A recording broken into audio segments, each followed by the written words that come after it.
You will never truly know yourself or the strength of your relationships until both have been tested by adversity.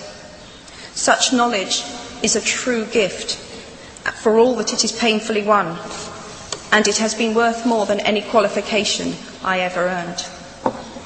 So given a time turner, I would tell my 21-year-old self that personal happiness lies in knowing that life is not a checklist of acquisition or achievement.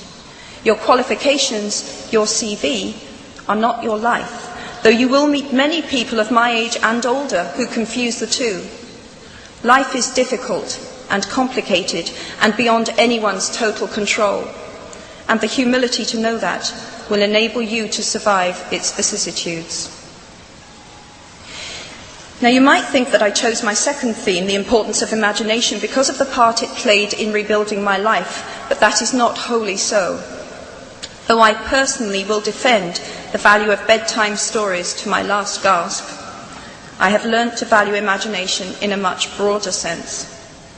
Imagination is not only the uniquely human capacity to envision that which is not, and therefore the fount of all invention and innovation. In its arguably most transformative and revelatory capacity, it is the power that enables us to empathise with humans whose experiences we have never shared. One of the greatest formative experiences of my life preceded Harry Potter, though it informed much of what I subsequently wrote in those books. This revelation came in the form of one of my earliest day jobs. Though I was sloping off to write stories during my lunch hours, I paid the rent in my early 20s by working at the African Research Department of Amnesty International's headquarters in London. There in my little office, I read hastily scribbled letters smuggled out of totalitarian regimes by men and women who were risking imprisonment to inform the outside world of what was happening to them. I saw photographs of those who had disappeared without trace, sent to Amnesty by their desperate families and friends. I read the testimony of torture victims and saw pictures of their injuries. I opened handwritten, eyewitness accounts of summary trials and executions, of kidnappings and rapes. Many of my co-workers were ex-political prisoners, people who had been displaced from their homes or fled into exile because they had the temerity to speak against their governments.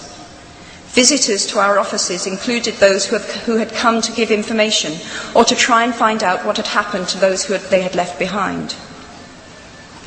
I shall never forget the African torture victim, a young man no older than I was at the time, who had become mentally ill after all he had endured in his homeland.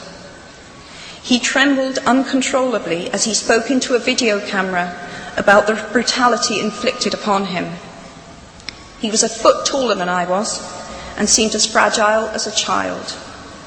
I was given the job of escorting him back to the underground station afterwards, and this man, whose life had been shattered by cruelty, took my hand with exquisite courtesy and wished me future happiness. And as long as I live, I shall remember walking along an empty corridor and suddenly hearing, from behind a closed door, a scream of pain and horror such as I have never heard since. The door opened, and the researcher poked out her head and told me to run and make a hot drink for the young man sitting with her. She had just had to give him the news that in retaliation for his outspokenness against his country's regime, his mother had been seized and executed. Every day of my working week in my early 20s, I was reminded how incredibly fortunate I was to live in a country with a democratically elected government, where legal representation and a public trial were the rights of everyone. Every day, I saw more evidence about the evils humankind will inflict on their fellow humans to gain or maintain power.